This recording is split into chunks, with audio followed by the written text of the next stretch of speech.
The gaze of this pharaoh defies time. Across the centuries, his impassive face delivers the message of a civilization haunted by the beyond. Tutankhamun's mysterious smile reminds us of the riches of ancient Egypt, but his empty eyes speak of death. In 1922, the world was recovering from the Great War. Archaeologists were getting back to work in their long-delayed digs. In Egypt, a darkness intended for eternity was pierced by the flickering light of a candle. The silence was broken in a tomb where no one had set foot in over 3,000 years.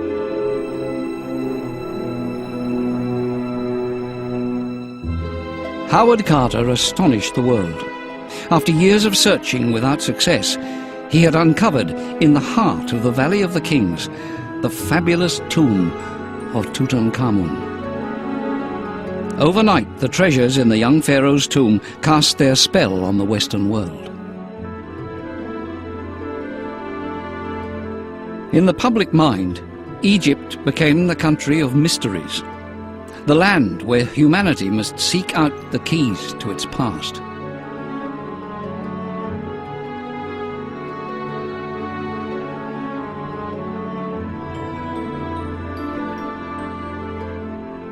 Has anyone not dreamed of the riches of Egypt, or visited the pyramids without being moved?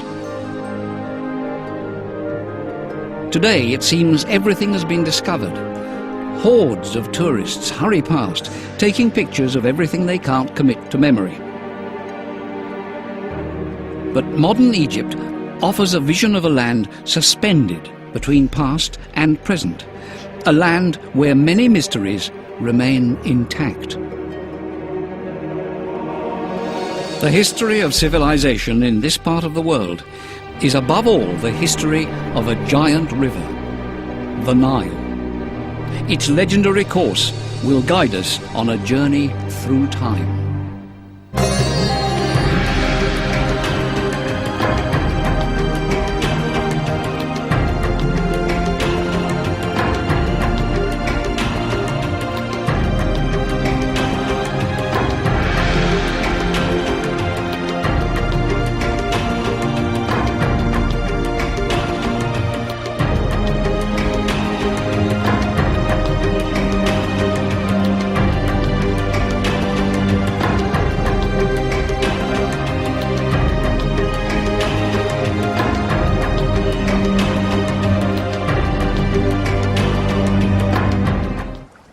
Egypt is a gift of the Nile.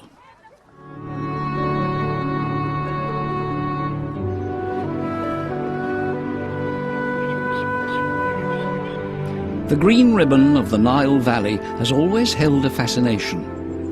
Ancient Greek explorers, accustomed to rivers that flowed from north to south, saw the Nile as a thwarted force of nature. And what a force! It stretches for 6,671 kilometers. The power of the Nile seems irresistible. Nomadic hunters were the first humans to appear in the Nile Valley.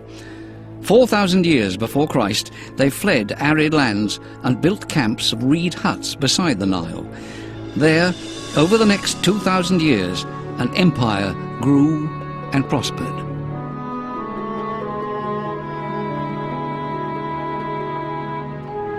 But what role did the Nile actually play in the foundation of this society?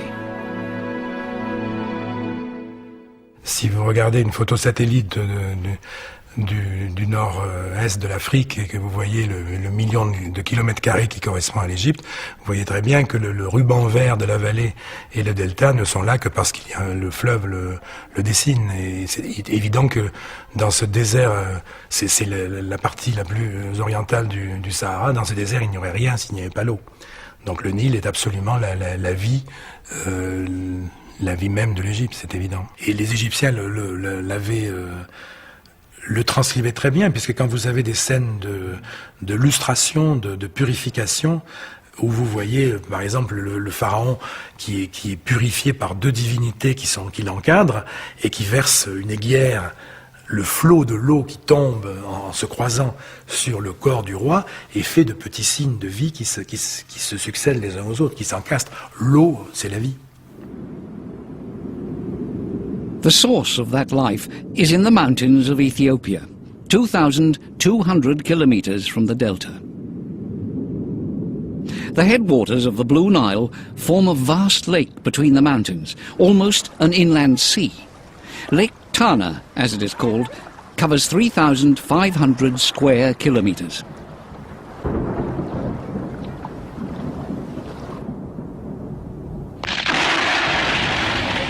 Between June and September, storms rage over the high Ethiopian plateau. Water streams down the slopes. With the coming of the monsoon, the lake overflows, and the water of the Nile begins its journey down to the plains. Plunging through the smoking water of the Tissisat Falls, it takes a month to cross Ethiopia and Sudan.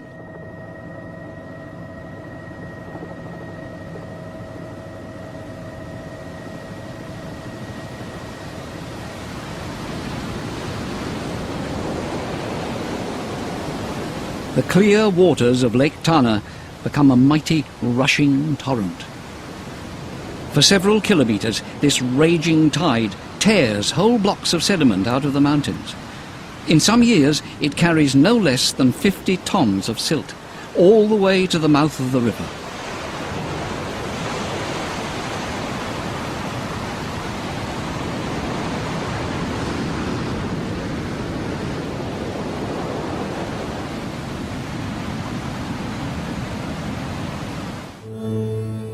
In July, when the vast flood reaches Egypt, the scene changes.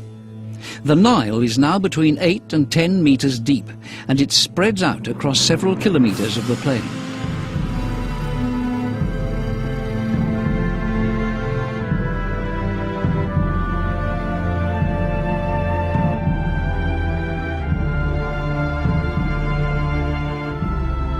In the 4 months from July to October, the Nile floods the arable land and turns villages into islands.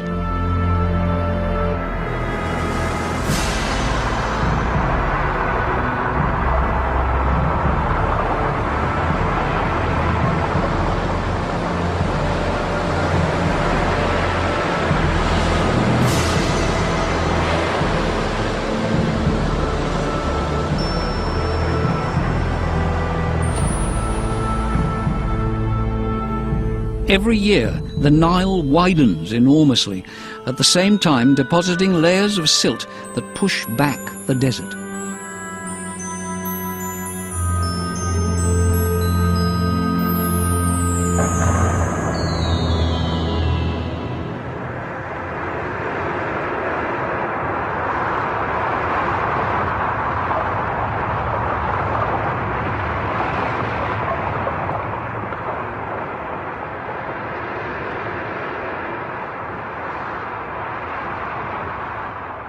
The ancient Egyptians tried to keep a record of the recurrent floods.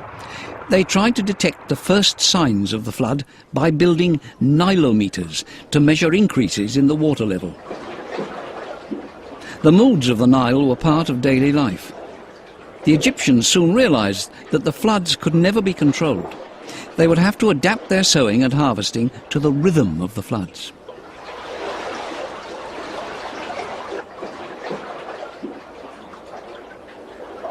Imagine their wonder when vast stretches of water covered everything.